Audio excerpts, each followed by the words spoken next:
From Chicago, Cup Show with Irv Kupcinet. How do you do, ladies and gentlemen, and welcome to the lively art and conversation as we start our 26th year on this program.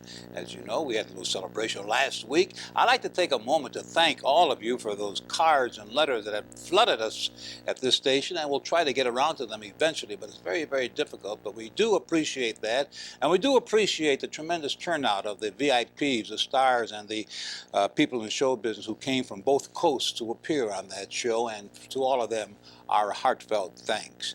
And talking about big stars, you're going to meet one in just a moment as we go into start this show.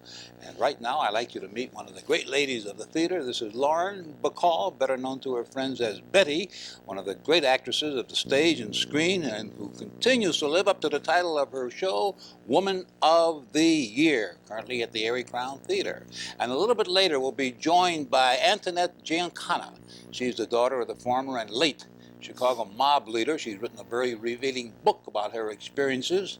And also she'll be joined by Art Patak, who's the Pulitzer Prize winning investigative reporter for the Chicago Sun-Times, who's been covering Giancana for about 50 years. Betty Bacall, welcome once again. It's been so long and so nice to have you back where you belong. I know. Well, I always am with you when I'm in Chicago, am I not, Irv? I mean, you certainly we're are. Old pals.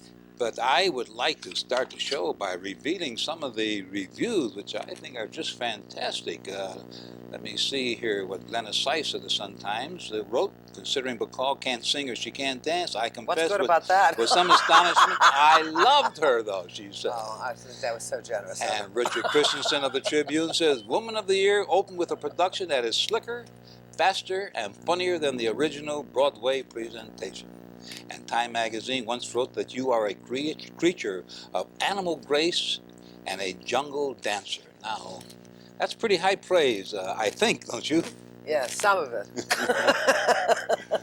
But there is one thing that I think very important that the viewer should know, that Miss Bacall is in a show that had practically been redone. The reviews on Broadway were great for her, but not so good for the show. Now the show's been redone, and I think Joe Layton deserves a lot of credit for what he has done with I would it. say Joe Layton deserves 75% of the credit because he brought an entire new approach to the show and a new kind of health and excitement and warmth and humanity to it that was really not there before.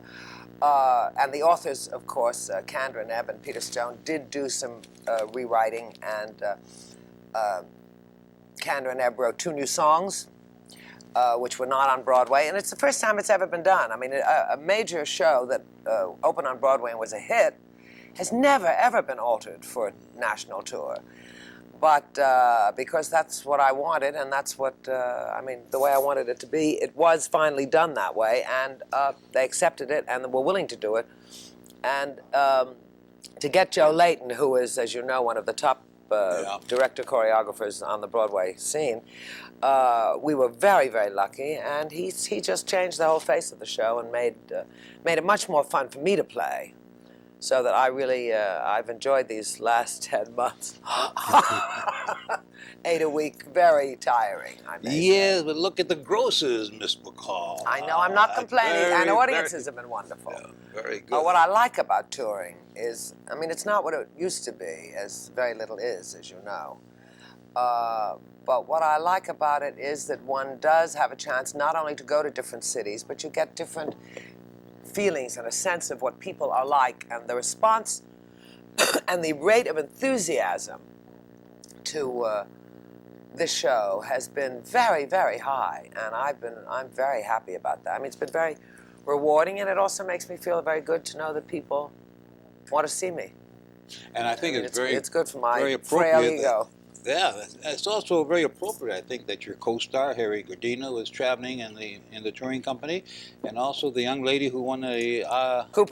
Marilyn Cooper. Yeah, Marilyn Cooper, who won an award as a supporting actress with you, too. So you got the guts of a tremendous cast there. I'd like to go back in a few years, because you've had some rough times. A few is 3, you mean? You've had a few years when things were a little bit difficult. Oh, yes. And I remember your almost every book, year. By Myself, your autobiography. Incidentally, are you writing another book now?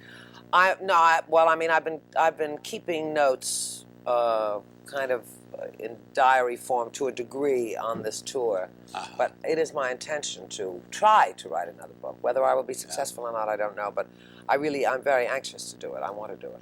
I was going back to what you wrote in your autobiography.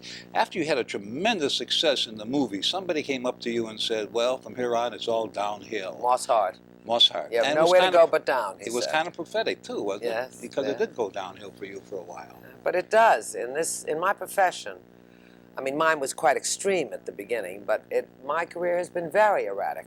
It's been very high and very low, or very high and nothing, because in the acting profession, you really do not know where your next job is coming from. I mean, this show will close in 10 days, and I do not know what my next job will be. I don't know whether it will be in 2 months or whether it will be in 2 years.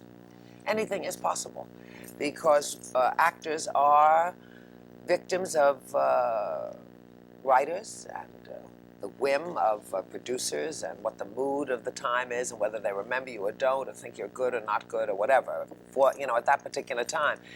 Luck and timing have a tremendous amount to do with it. Talent, I guess, is third on the list. It's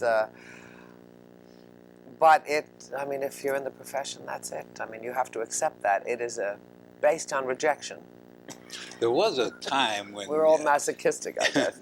There was a time when Hollywood never recognized Bacall as an actress, but only as Bogey's wife or Bogey's widow. And those were tough periods for you. Yeah, well, yes, they were tough enough, so I felt I had to get out. Yeah, that's when you left and decided to try Broadway. Yeah, the theater. And the theater has been very good to me. I mean, I love films, but it was just not my time now. I'm not dead yet, so maybe my time will come. Well, you got one picture that hasn't been released yet called Health. Has that ever been released? Well, Health, was... Robert Altman's picture? Yeah, Health was released very briefly. Health was unfortunately a victim of changeover in 20th Century Fox. When Alan Ladd was at 20th Century Fox running it, he's the one who chose Health, who gave the go-ahead for Health. And then he left Fox, and the people that took over did not know what the movie was all about, couldn't figure it out, and did not have a lot of faith in Bob Altman, which, of course, I don't agree with at all. And so the film suffered. So it was released quickly for a week here and then pulled out in a week there. But every time it's played in a small theater in New York a couple of times, and it's always been packed. It's a very funny movie. Got a marvelous cast. So, I don't know, maybe it will have a life. Getting back to Woman of the World, it's... Woman of the Year. Woman of the Year, pardon me. You are the woman. The world. But the Woman of the world Year. Is next. Yeah. It tells a very fascinating story, which is so true in many instances in our society, of a woman who is more successful than her husband, earns more money, and consequently has more authority. And how do you find love in a circumstance like that? It's very difficult. You and I know many people under the same Well, I don't think it's easy to find love in any circumstance, anyway. Let's change it to happiness. Whether you're working or not. Happiness, I think, is almost non-existent in today's world. So, I mean, I think that it's a very individual thing. I think people have to strike some kind of a balance in their lives, and everyone chooses his own priority. I mean, we all decide what is most important to us. And if your work is most important to you, then you know you're going to sacrifice your private life. If your private life is more important, you will sacrifice your work. I think it's a very individual choice, and I think for any woman, I mean, in today's world, as you know, I mean, women are as equal as they can be to men, and rightly so. I mean, if a woman is capable of doing what a man can do, there's no reason that she shouldn't do it. But if a woman wants to make the choice of career first, that is what she will do. And a man has to, if he loves her enough, or cares enough about her, or respects her enough, and knows who he is enough, has intelligence, I think any man can deal with it. But you have to find a grown-up, and there are not many grown-ups.